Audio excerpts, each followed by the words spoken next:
Champions লিগের quarter ফাইনালে Real Madrid মুখোমুখি হতে যাচ্ছে ম্যানচেস্টার সিটির। সিটির প্রতিপক্ষ হিসেবে ভয়ঙ্কর হলেও তাদের জম হতে পারে ভিনিসিয়াস জুনিয়র। পরিসংখ্যান তো তাই বলছে, চলুন বিস্তারিত আলোচনা করা যাক।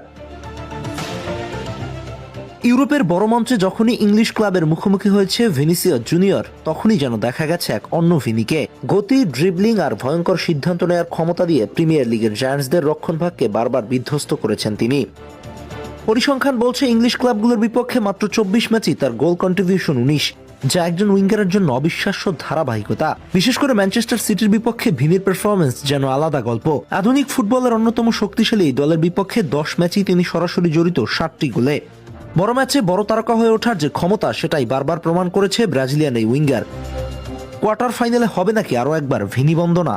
একই সাথে লিভারপুলের বিপক্ষে তো ভিনিসিয়াস প্রায় দুঃস্বপ্ন। মাত্র 6 ম্যাচেই 7টি গোল